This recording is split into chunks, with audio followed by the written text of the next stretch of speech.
And these men lived in the 13th century, and their life and their vocation is a very good instruction for us as servants of Mary, as members of the Milizia Immacolate, and as Catholics today.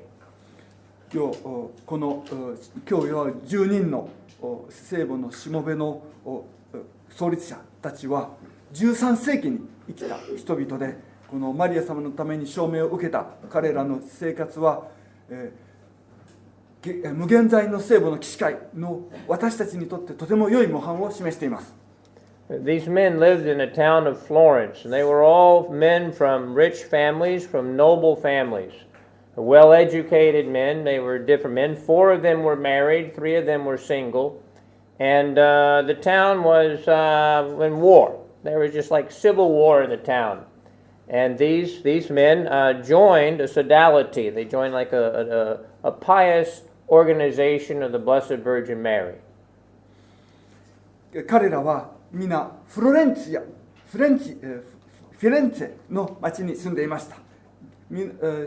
すべてとても裕福な貴族で良い教育を受けていました。そのうちの4人は結婚していましたし、そして3人は独身でした。ところがそのフィレンツェは当時内戦状態で戦争状態にありました。そんな中で彼らはマリア様の特別な新人会に入会しました。So in this pious organization in honor of Our Lady, they became friends, and they of course they did not involve themselves in the civil war and the strife between the very rich families, but they became more fervent to Our Lady and became friends. And together these 7 men thought, we must do something more. We need to live more a life of sacrifice and renunciation. 彼らはまず最初に7人はマリア様の新人会に入りました。それで彼らは内戦状態にあった貴族たちの間の紛争には入らずに、かえって自分たちは友情関係を築いていきました。そして友達になると、その7人は互いによく知り合って、私たちはもっと何かをすべきではないか、犠牲の精神、そして自己放棄の精神で生活するべきではないかと話し合うことになりました。So they had a need. They felt impelled by Our Lady to do something more, but they did not have any idea what to do. So they got together in a chapel all together, 7 of them. They were praying. They were meditating. They were praying. They were really praying to understand what they should do. And Our Lady appeared to them. She just appeared to them, and inspired them that they should leave the world and go somewhere where they would live a life of penance. 彼らはマリア様によって何かしなければならないというふうな思いはあったんですけども、持たされたのですけども、しかし一体何をしたらいいかは分かりませんでした。そこでマリア様に捧げられたチャペルに行って、聖堂に行って祈りを始めました。祈って黙想して、そして祈りました。一体私たちは何をするべきだろうか、理解をすることができるように。そしてお祈りをしていると、彼らに7人にマリア様がお憐れみになって、そしてインスピレーションを与えてくれました。それによればマリア様のお望みは、彼らがこの世俗を離れて、そして犠牲の生活を送るということだということが分かります。And they went to a house outside of the city, and there they began to really meditate and contemplate and become very, very devoted to the sorrows, to the many sorrows of the Blessed Virgin Mary, and devoted to her sorrows, the contemplation of the sorrows of the heart of Mary. That was their thing. And they really, really did that in this house. But because they were famous, they were very important people, they were very rich men and so on, many people, they came to visit them in this house. And they said, well, how can we be removed from the world in this house? And so they went, they didn't know what to do again, so they prayed, and then they decided, we'll go to a mountain. And there's a mountain away from Florence. And so they went to this mountain, and where they would be not bothered by people. And they went to this mountain, and there they began really, again, to have a very, very, very intense life of contemplation of the sorrows of Our Lady and of penance on this mountain. そこで彼らはフィレンツェの郊外にある家に行って、そして祈りの生活を始めました。特にマリア様の御悲しみについて黙想し、それを感想することを始めました。ところで彼らは裕福な、そして有名な町の紳士たちです。だからそのようなことをしていると噂になって、多くの人たちがこの7人の家を訪問したり来ました。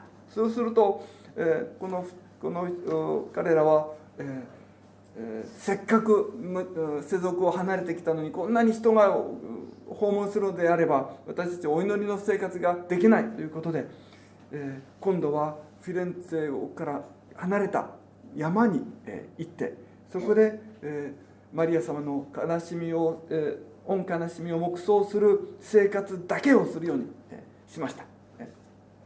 And so, on this mountain, these young men, they were not over young, but these men, they lived a life of very, very severe penance. They did things that were almost unbelievable, that were impossible for most people to do. And they lived like this on this mountain, and for about 3 or 4 years, until people heard about them, and people began to talk about these holy men living on this mountain and the incredible life that they were leading on this mountain, until the bishop decided with the cardinal to go visit them because they heard so much about them. So they went there, and they were very impressed and very edified. But then the bishop said, you men live not like men living for eternity, but you live like you want to die. You can't live like this. And they were also very strict, so they would not allow anybody else to join them. So the bishop said, you can't do that. You have to live a life that you can live. You're going to die like this, you're going to die. And you also must allow other people to join. So this made them, they are confused again. So they prayed, and they really prayed again like they did before. And the Blessed Mother appeared to them again. And she showed them a black habit that they were supposed to wear. And she told them, take the rule of St. Augustine. そこで彼らは山に行って非常に厳しい苦行の生活をしました。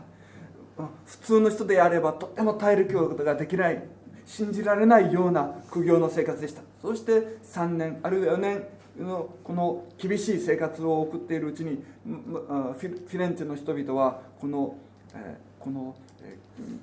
町の貴族のことを噂話になるようにするようになり、山に住む聖なる人々のことを多く語りました。するとその噂があまりにも大きくなったので、フィレンツェの司教様、それから枢機卿さえもこの人たちを訪問しようと言って山に来ることになりました。そして司教様は彼らを見て非常に驚き良い印象を受けました。しかしあまりにも厳しい生活を送っているので、彼らがもしもこれを続けているならばきっと死んでしまうだろうと思いました。また彼らは非常に厳しい規律をしていたので、他の人が彼らの生活を邪魔しないように、その入会することをも禁止していましたが、できるないようにしていました。そこで司教様たちは、確かにその苦行は必要だけども、このような苦行ではあなたたちはきっと死んでしまう。体がやつれてしまう。それでまた他の人たちがもしも参加したいとするならば、それも許してあげなければならないと司教様は彼らに話しました。すると彼らは一体どうしたらいいのだろうか、この生活を進めるべきか、あるいは司教様のようにするべきだか悩みました。また彼らは最初のようにお祈りしてマリア様にどうすればよいか導きを請いました。するとマリア様はまた最初のようにお現れになって彼らにご自分のお望みを伝えました。それによると彼らは、黒い修道服を着て、そして聖アウグスティヌスの規律に従って生活をするようにと命じました。And so at this moment then they began to preach. And they began to go off the mountain and go all around the area and to preach about the sorrows of Mary. And they began to reform the morals of people in an extraordinary manner. And then the bishop told them to train to become priests. And so 6 of them were ordained a priest. One, he was never ordained a priest. He remained a brother. And he lived to be 110 years old.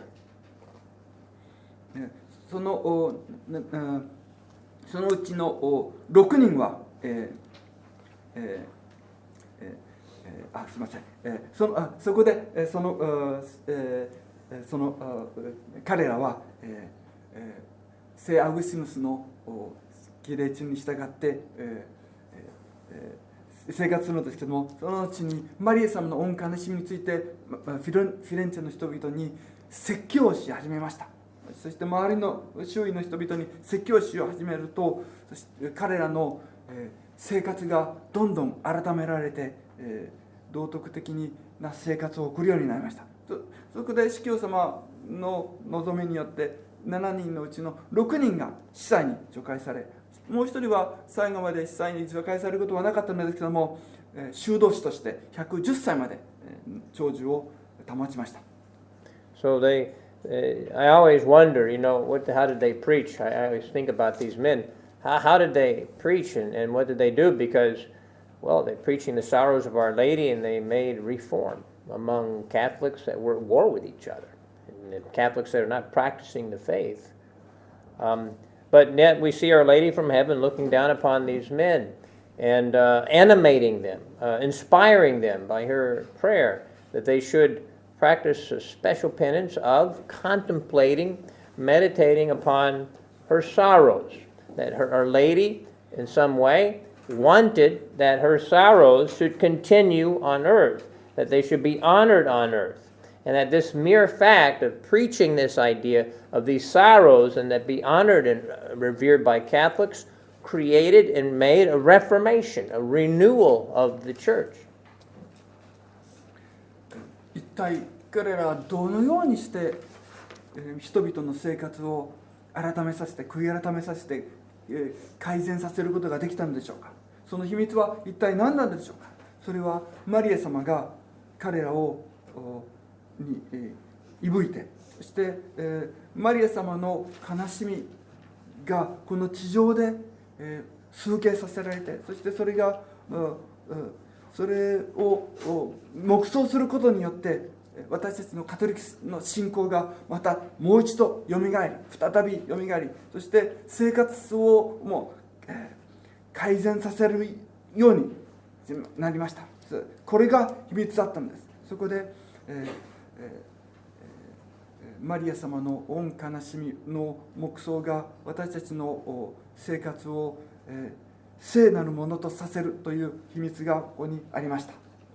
So let us try to apply this story, this example, to ourselves. Well, number one, what is the best penance to do? Right? Best penance that you can do.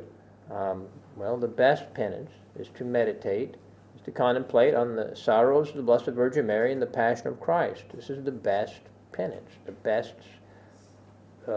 penance that we can do. ではこの彼らの生活、彼らの生活から私たちは一体どんな教訓を学ぶべきでしょうか。どんな模範に従うべきでしょうか。第一は最善の苦行というのは何かというと、それはマリア様の御悲しみを黙想することであり、イエス様のご受難を黙想することです。And why is that so? Well, because when we meditate upon the sorrows of Our Lady, what does that do? But it generates in our soul a great love of the Blessed Virgin Mary and the great love of God. And that is the best thing. The love of God is the best thing there is. 一体なぜそうなんでしょうか。なぜかというと、マリア様の御悲しみを黙想し、イエス様のご受難を黙想すると、私たちの中には天主に対する愛が芽生えるからです。そしてこの天主への愛こそが最高のものであるからです。Because after all, why do we commit sins? Why do so few people serve God? Why do so many people just waste their life in useless activities? Because they don't love God. And why don't they love God? You say, why do not people love God? Because they think about it and say, God, I don't love you. That's not how it works. They don't love God because they love themselves or their cell phone or their house, or they just love food, women, things. They love stuff. And that love for all of these things just makes it impossible to love God. It just chases God out of their soul. 一体なぜ人々は罪を犯してしまうんでしょうか。なぜ天主に奉仕しようとしないのでしょうか。なぜかというと、彼ら人々は自分を愛しているからです。なぜかというと、この地上のものを愛しているからです。そしてその地上のものを愛するがゆえに、天主に対する愛を関心を持たないからです。つまらないことに時間を費やしてしまっているからです。役に立たないことのために人生を使うようになってしまいますからです。And this is important also because, well, it's not difficult. Who can say that's hard? You can say that's hard. You can say that's difficult to think about the sorrows of the Blessed Virgin Mary. Is that hard? It's not hard. It's very easy. God calls us to heaven the easy way. Think about the sorrows of Our Lady. Think of the sorrows of my mother. Think of my sorrows as Our Lady to us. She knows that we start doing that, then everything else follows. But the very beginning is easy. It's not difficult to think of the sorrows of Our Lady. And it's likewise not difficult to understand that once we think about these sorrows, we start saying to ourselves, well, am I going to continue to wound my mother? Am I going to continue to do things that are offensive to God? ではマリア様の黙想、悲しみを黙想するということは一体どうなんでしょうか。これはとても簡単です。マリア様の悲しみを黙想すると、一体私は私のお母さんをこのまま苦しめていいんだろうか。私はこんな生活をし続けていっていいんだろうか。マリア様のお悲しみをこんなに増やしていいんだろうか、思うようになるからです。And so that's important. And then another thing is, notice there's 7 young men. There's 7 men that are friends. And it's important that we have friends, that we help our friends to maybe have a vocation. We help our friends to serve God. We should make sure that we don't have bad friends. It's so deadly to run in a crowd of people that are simply dedicated to themselves or the world or whatever. We need good friends. And if you yourself, who are, let us say, a Militia Immaculate or a servant of Our Lady in some way, or you go to the traditional Mass, you must somehow influence your friends. But how to do so? But by this great love of Our Lady and the love of virtue that we must give to them. 7人の創立者たちは、互いに友達であり友情関係があり、互いに助け合っていました。私たちにとって非常に悪い影響を与えるのは悪い友達です。なぜかというと、悪友は互いに、自分たちのこと、あるいはこの世のことだけに、興味を持たらせるのですけども、しかし良い友は私たちに競い合って良いことをさせるからです。Also, we can take instruction from them because how did they influence other people? How did they get other people to change and so on? They did it by preaching to them the sorrows of Our Lady. Now, in the Military Immaculate, your uniform is a miraculous medal. On the front of the miraculous medal is the battle between God, the battle of God against the devil, which is in the Immaculata, stomping on the head of the serpent. But the serpent, he's over the world, he's in charge of the world. But on the back, you have the cross of Jesus. また彼らの生活から私たちは教訓を、また別の教訓を得ることができます。一体どうしたら私たちは周囲にいる人々に良い影響を与えることができるでしょうか。それはマリア様の悲しみについてお話をすることです。ところで私たちは聖母の父としてユニフォームがあります。制服があります。これは不思議のメダイですけども、不思議のメダイの後ろには、十字架の印がついています。Now, that cross on the back reminds us, of course, of the Passion of Christ, but you may wonder, why is it a cross without the corpus, without the body of Jesus on it? And one reason is that it's your cross, the cross that we have to carry. ところで、このメダイの後ろにある十字架はイエス様のご受難を私たちに思い起こしますけども、ではなんでイエス様の御体がその十字架にはついてないんでしょうか。なぜかというと、これは皆さんの担ぐべき十字架であるからです。But how do you carry the cross of our Lord? Well, obviously, you have to carry it in your heart. How do you do that? We think about the sorrows of Our Lady, the sorrows of Jesus, and we keep them in our soul. We carry them in our soul. And that's the first thing. But also remember that you know.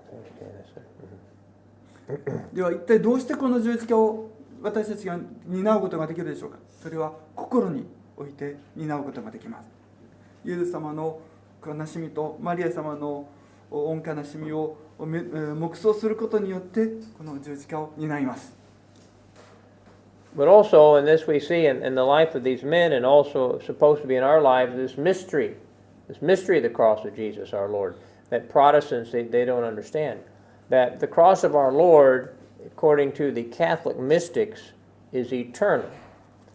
It existed before, it existed already in the present, before, as soon as Adam and Eve sinned, and it exists to the end of time. That the cross of Jesus, even when our Lord is hanging on the cross, suffering, his sufferings have an eternal aspect. They transcend time. ところで、十字架というのは、神秘があります。イエス様の十字架は神秘であって、そして永遠のものです。アダムとエワが罪を犯したその直後から、それが十字架の苦しみは存在しますし、時の終わりまでこれは存在し続けます。イエス様が十字架の上で苦しんだその苦しみは時を超えて時を超えとして永遠の価値を持っています。And how does it transcend time? One way we can understand very easily, because whenever we sin, we inflict Christ. Even though our Lord lived 2,000 years ago, when I sin today, I inflict pain upon him then.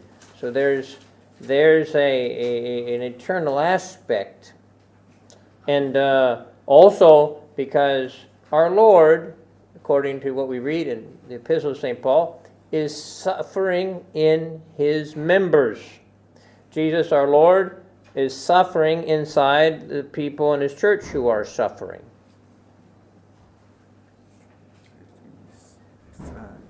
First reason is we sin, and then it's him. We supply his passion. We supply his passion. Well, yeah. When we sin, we inflict him, and then when we suffer, he's suffering in us.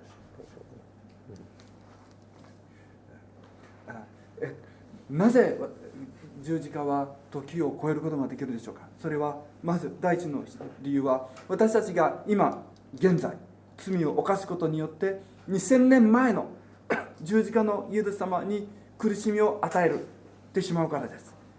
ですから時を超えて罪を犯すことによって罪を与えてしまうからです。そしてまた同時に、Our Lord suffers, then we suffer. Yeah, when his members suffer, he suffers in them. Yeah. それから同時に、もしもキリストの神父体である私たちが苦しむのであれば、私たちにおいてキリストも同じく苦しまれるからです。And so you see that Our Lady, she's looking down upon the church. She sees young men that she inspires them to meditate upon her sufferings so that she can suffer in them still, that her Immaculate Heart can still suffer, just in the same way that Jesus, our Lord, still wishes to suffer in his martyrs. Right? When somebody dies a martyr, our Lord is suffering in them. All right? And so likewise, Our Lady, she inspired these young men so that the sorrows of her Immaculate Heart would continue in the church. マリア様はこの7人の男たちに息吹を与えて、そして苦行の生活をさせましたが、そうすることによってマリア様の御悲しみがこの地上で彼らにおいて継続することができるわけです。殉教のような生活においてマリア様の苦しみは続けることができることになります。And so when you, especially it's a good idea to give to others a miraculous medal, you try to explain to them, here's a miraculous medal. In the front you have the purity of Mary, opposed to that serpent and sin. And then on the back you say suffering. You talk about suffering, cross. Many of the people whom you meet, they are suffering. And this suffering is a means for them to come back to God. So you talk about suffering and why we suffer, and how Mary was standing at the foot of the cross, and there's an M at the bottom. She's at the foot of the cross, and she's looking at her son's sufferings. And you are suffering, and you then as a Catholic want to share in their sufferings, but bring them to the foot of the cross. Bring them to Our Lady. お友達に、周りの方々に説明してあげてください。メダイの前には、表には蛇の頭を踏み砕くマリア様が現れます。全く清いお方が罪にの蛇の足間を下っています。しかしその背後には十字架の苦しみとがあります。そしてその M があって、その十字架の下には M があって、これはマリア様が十字架の足元に、立ち止まったということです。この十字架の苦しみを通して罪人たち、そして私たちは天主へと立ち戻ることができます。悪魔に打ち勝つことができます。そしてもしも悲しい苦しんでいる人にこのメダイを差し上げるとしたら、あなたはこの苦しんでおりますか。